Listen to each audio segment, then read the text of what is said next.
हमारे देश में अब मुझे ये समझ में आने लगा है कि किसी भी भारतीय नागरिक को चिकित्सा सुविधा की जरूरत नहीं है, चिकित्सकीय ज्ञान की जरूरत है। हेल्थ फैसिलिटीज नहीं चाहिए, नॉलेज चाहिए। नॉलेज की बहुत कमी, और इतनी कमी है कि पढ़े लिखे लोग उससे ज़्यादा पीड़ित हैं। छोटी छोटी बातें नहीं जानते। पानी को उबाल के पीना, ये इतनी छोटी सी बात है, लेकिन आज के समय की बीमारियों में सबसे इफेक्टिव है, खासकर 3 महीने की ये जो। तो आप उनको बता दो भैया पानी उबाल के पियो, उबाल के पानी पीने से क्या होता है वो समझा दो उनको, 10 मिनट में समझ में आ जाए। फिर उनसे कहो कि खाना खाते हो तो कुछ ये खाओ ये मत खाओ, क्योंकि दिनचर्या ऋतुचर्या जो आयुर्वेद की है ना, वो जरूर सीख लो। दिनचर्या और ऋतुचर्या जरूर सीखो, आयुर्वेद की बहुत आवश्यक है। और आपको मैं एक किताब का नाम बोल के जाता हूं, इसको पढ़ो। भगवत गीता जैसे पढ़ी जाती है, रामचरितमानस जैसे पढ़ी जाती है, उस किताब का नाम है अष्टांग हृदय। इसका एक दूसरा नाम भी है अष्टांग संग्रह, पुराना नाम अष्टांग हृदय। ये किताब का जो स्वस्थ व्रत है ना, वो ऐसे पढ़ो जैसे आप धार्मिक पुस्तक पढ़ते हो, और उसको बार बार पढ़ो, बार बार पढ़ो तो याद हो जाएगा, कंठस्थ हो जाएगा। उसमें 2000 सूत्र हैं। ये सूत्र लोगों को बताना शुरू कर दो। छोटे छोटे सूत्र हैं, जैसे खाना खाने के बाद पानी मत पियो, स्वस्थ रहना है जिंदगी भर तो खाने के 1 घंटे के बाद पानी पियो। क्यों नहीं पिए वो आप सब जानते हो, सरल भाषा में उनको समझा दो। फिर उनको बोलो पानी पियो तो घूंट भर भर के पियो, सिप करके पियो, ताकि ज्यादा लार शरीर में जाए, वात पित्त कफ तीनों संतुलित रहे। ठंडा पानी कभी मत पियो। मैंने दुनिया में ठंडे पानी पीने वालों को बहुत देखा है। यूरोप और अमेरिका के लोग चिल्ड वाटर पीते हैं, बर्फ का पानी फ्रिज में रख के पीते हैं। परिणाम जानते हैं क्या होता है? सवेरे जब टॉयलेट रूम में जाते हैं तो 1-1 घंटे बाहर ही नहीं आते। उनको पूछो भाई तुम क्या कर रहे थे 1 घंटे वहां? तो कहते हैं न्यूज़पेपर पढ़ रहे थे, मैगजीन पढ़ रहे थे। क्यों पढ़ रहे थे? स्टूल पास नहीं होता। क्यों नहीं होता? कॉन्स्टिपेशन है, जोर लगाना पड़ता है फिर भी नहीं होता। गाना भी गाते हैं मेरे सपनों की रानी कभी आएगी, फिर भी नहीं आती।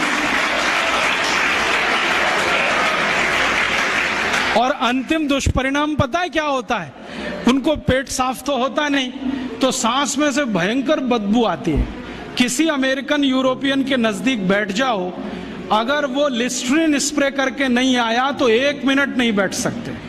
हर समय उनको माउथ फ्रेशनर स्प्रे करना पड़ता है, क्योंकि अंतड़ियां साफ नहीं है, कब्जियत है, मल भरा हुआ है, उसमें कचरा जमा है। फिर उनके पसीने में से भी बदबू आती है। क्यों? कब्जियत बहुत है। और पसीने की बदबू दूर करने के लिए डिओडोरेंट स्प्रे करते रहते हैं। और आप तो सब जानते हो कि अगर कब्जियत है तो बाल भी कड़क रहते हैं, तो उन कड़क बाल को सॉफ्ट करने के लिए क्या क्या सब करते हैं। शैम्पू लगाते हैं, शैम्पू के बाद पता नहीं क्या क्या लगाते हैं।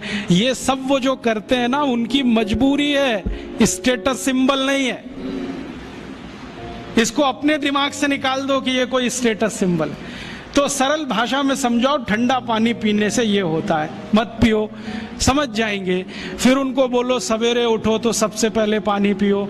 फिर उनसे बोलो खाना खाओ तो बैठ के खाओ, कभी भी खाना खाओ तो पूर्व दिशा में मुंह करके खाओ, सो तो पूर्व दिशा में। ये अष्टांग हृदय में इतने अद्भुत छोटे छोटी बातें हैं तो संस्कृत में है, लेकिन अब तो उसका हिंदी भी आने लगा है।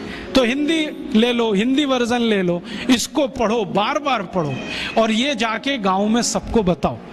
फिर उनको कहो देखो ये तो है स्वस्थ रहने के लिए, अब तुम बीमार पड़ो तो बताओ तुम्हारी बीमारी क्या है। ये बीमारी है तो ये दवा है, ये बीमारी है तो ये दवा है। और मेरा आपसे एक निवेदन जरूर है कि अगर आप होम्योपैथी से भी इलाज करो तो उसकी मूल दवा जरूर बता दो। उनको ये ग्रीक और रोमन नाम में मत फंसाओ। आप कहोगे जी मैं तो ऑसिमम दे रहा हूं, ये उनको कहो ये तो तुलसी का रस है भैया, तुम्हारे घर में फूलों से बनी हुई है, आसानी से मिलती है, जयपुर में मिलती है, दिल्ली में मिलती है। भंडारी वालों को अक्सर ऑर्डर दे के रखो, हमको इतनी भेजो। उनको जो पता चल गया कि आप प्रचार के लिए कर रहे हो तो मुफ्त में भी दे देंगे आपको। तो इस तरह से आप गांव गांव जाओ, छोटे छोटे शिविर लगाओ, गांव वालों को इकट्ठा करो।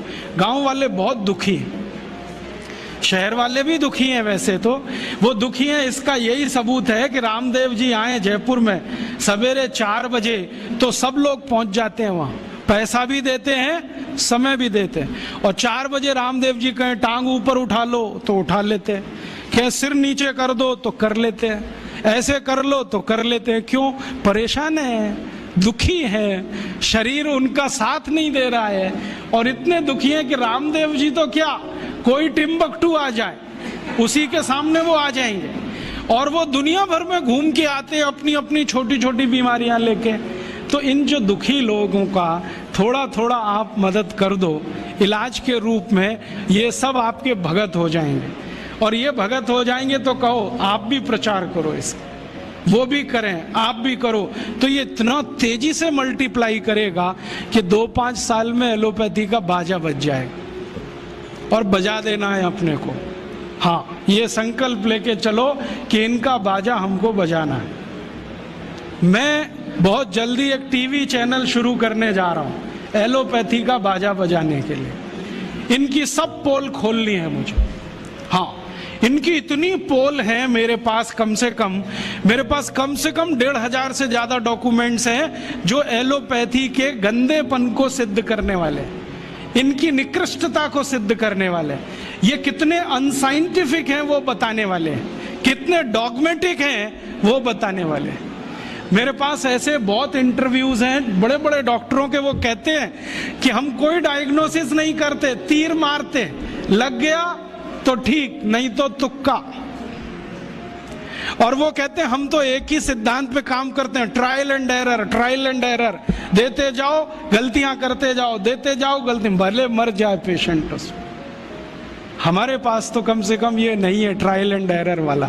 हम तो जानते हैं कि तुलसी है तो उसके ये गुण हैं तो ये रिजल्ट आना ही चाहिए, मेथी है तो उसके ये गुण हैं तो ये रिजल्ट आना ही चाहिए।